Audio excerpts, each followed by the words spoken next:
বুধবার মালদায় তুলকালাম গ্রেফতার মিম নেতা মোফাক্কিরুল ইসলামের সহ বেশ কয়েকজনের এই ইস্যুতেই ভোটের হাওয়া গরম। বাংলা থেকে সব সরিয়ে দিয়েছে, দিয়ে মালদায় দাঙ্গা করেছে। কাকে দিয়ে জানেন? মুম্বাই থেকে নিয়ে এসেছিল পাগড়িধারী, টাকাধারী, বিজেপির দল, ভোট কাটারি, হাতে নাতে গ্রেফতার করেছে। আজকে সকালবেলায় সিআইডি করেছে। ইলেকশন কমিশনের এনআইএ আসার আগেই অ্যারেস্ট হয়ে গেছে। বাগডোগরা থেকে পালাচ্ছিল। আমি সিআইডি কে অভিনন্দন জানাই। বাংলাকে বদনাম করার চেষ্টা।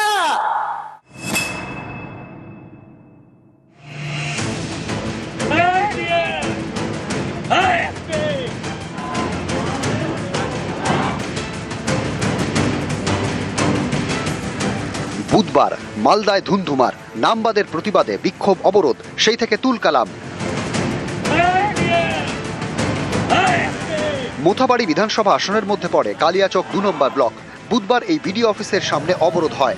অফিসে আটকে পড়েন এসআইআর এর কাজে নিযুক্ত 7 বিচারক। প্রায় 8 ঘন্টা আটকে থাকেন। পুলিশ ও কেন্দ্রীয় বাহিনী গিয়ে মাঝরাতে উদ্ধার করে। অভিযোগ, বিচারকদের উদ্ধার করে ফেরার সময় তাদের গাড়িতে ইট এবং বাঁশ দিয়ে হামলা চালানো হয়।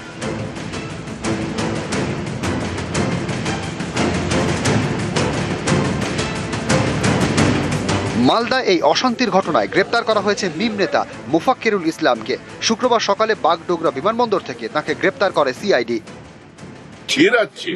আইনজীবীরা বারবার আক্রান্ত হয়, তো সেখানে আবার মালদায় হবেন, এটা অত্যন্ত স্বাভাবিক। এত অঙ্গে এচুরু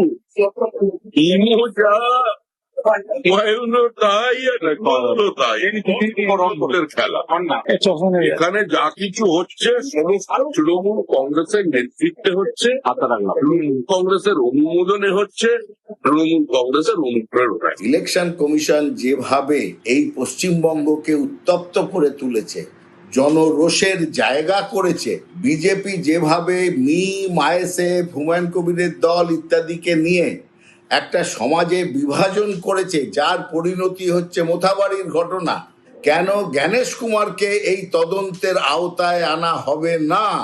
যে ভেতরের বৃহত্তর ষড়যন্ত্র, লার্জার কনস্পিরেসি, সেই অ্যাঙ্গেলে এনআইএ কে, জ্ঞানেশ কুমারকে তদন্তের আওতায় আনতে হবে। মূল উস্কানিদাতা সেদিন গাড়ির বয়নেটের উপরে দাঁড়িয়ে ভাষণ দিয়েছিল এবং প্রচুর মানুষকে উস্কেছিল এই জুডিশিয়াল ম্যাজিস্ট্রেটদেরকে আটকে রাখার জন্য। মোফাক্কিরুল মূলত ইটাহারের বাসিন্দা। সেই ইটাহার থেকে তৃণমূল কংগ্রেসের বিধায়ক, তৃণমূল কংগ্রেসের মাইনরিটি মোর্চার প্রেসিডেন্ট, সেই ইটাহারেই বাড়ি।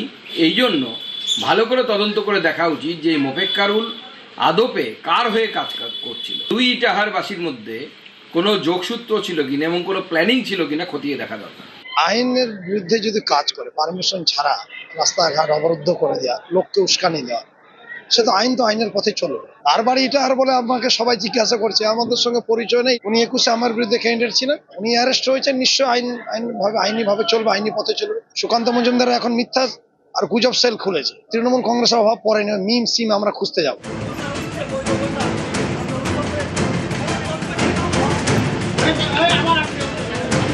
নিউজ 18 বাংলা।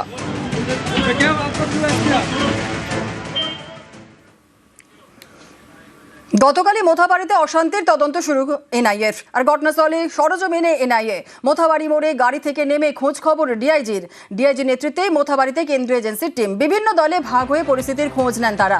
কোন কোন জায়গায় তারা যান, কাদের সঙ্গে কথা বলেন, আমরা কথা বলবো। আমাদের সঙ্গে রয়েছেন আমাদের প্রতিনিধি সান্নিক। সরাসরি চলে যাব সান্নিকের কাছে। সান্নিক, বিভিন্ন দলে ভাগ হয়ে পরিস্থিতির খোঁজ নিয়েছেন এনআইএ টিম, এবং একটু জানার চেষ্টা করব যে কাদের সঙ্গে কথা বলেছিলেন এবং আজ সকালেই বা আজকে তাদের কি পরিকল্পনা রয়েছে।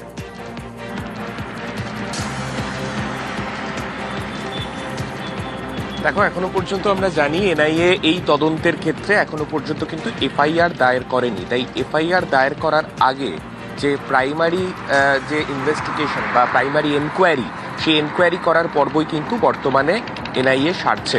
তার জন্য গতকাল বিকেলবেলা 4টের পরে যখন এনআইএ আধিকারিকরা মোথাবাড়িতে পৌঁছন, সেখানে গিয়ে তারা প্রথমে ঘটনাস্থল অর্থাৎ যে বিডিও অফিসে এই সমস্ত ঘটনার সূত্রপাত, সেই বিডিও অফিসে যে ডিআইজি পদমর্যাদার যিনি আধিকারিক ছিলেন তিনি নিজে গিয়ে বসেন এবং তার যে টিম তিনি সেখান থেকেই ভাগ করে করে বিভিন্ন জায়গায় পাঠান। প্রথমত যে জায়গাগুলোতে ছোট ছোট আকারে অবরোধ হয়েছিল এবং যেখানকার সাধারণ মানুষদের মধ্যে সেদিন ক্ষোভ দেখা গিয়েছিল, সেই সমস্ত জায়গাতেও এনআইএ আধিকারিকদের একটি টিম যেমন যায়, পাশাপাশি মোথাবাড়ি থানা সেখানেও কিন্তু একটি টিমকে রাত অবধি রাখা হয়।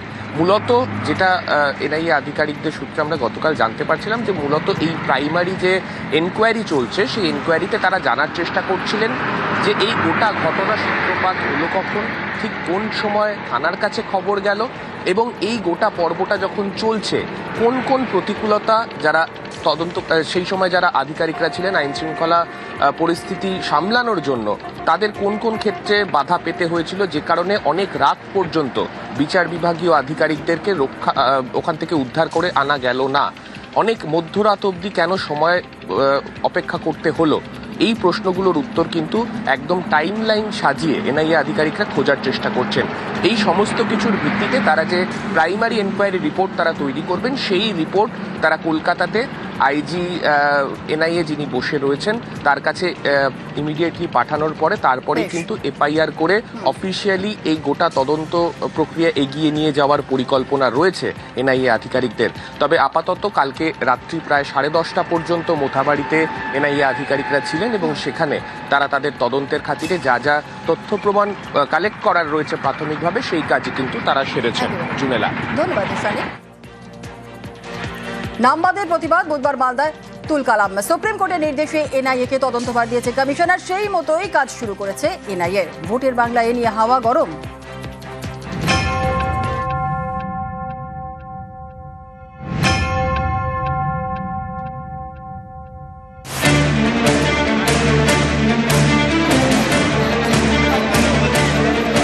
বুধবার মালদায় অশান্তি। সুপ্রিম কোর্টের নির্দেশে এনআইএ কে তদন্তভার দিয়েছে কমিশন। কেন্দ্রীয় এই তদন্তকারী সংস্থা শুক্রবারই ময়দানে নেমে পড়েছে।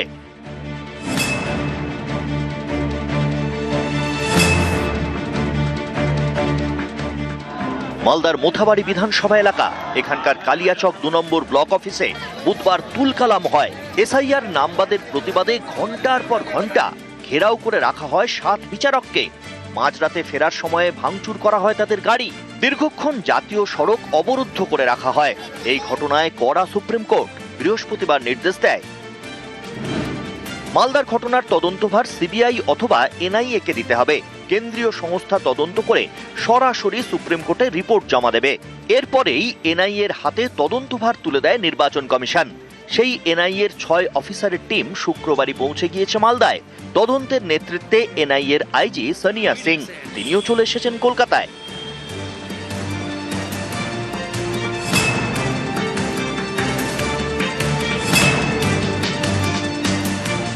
আজকে এখানে নিজে বিচারক এসে আক্রান্ত হচ্ছেন, তার সুরক্ষা নেই, তাহলে পশ্চিমবাংলায় বিচার ব্যবস্থার অবস্থা দেখুন আপনারা।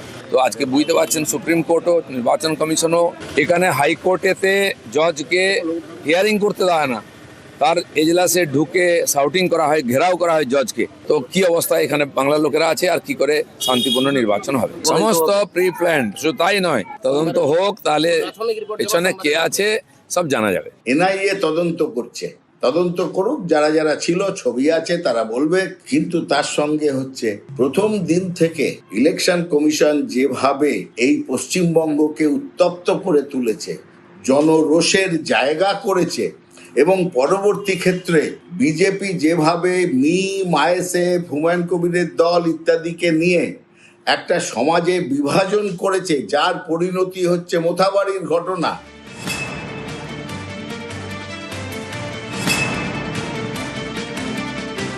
জাতীয় সড়ক কার নির্দেশে অবরুদ্ধ হয়েছে, কারা এই কাজ করেছে, কারা ভারতবর্ষের বিচার ব্যবস্থা এবং সংবিধানের উপর আঘাত এনেছে, বিচারকদের বন্দী করেছে, তারা কেউ ছাড় পাবে না।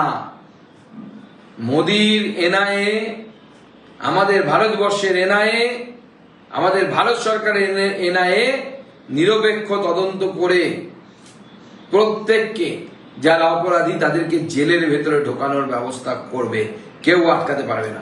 ওটাটা বিজেপির ছক। যে লোকটা অ্যারেস্ট হয়েছে আগে মিমের ক্যান্ডিডেট ছিল শোনা যাচ্ছে, বা মিম করত, সারা বছর দেখা যায় না, 5 বছর দেখা যায়নি।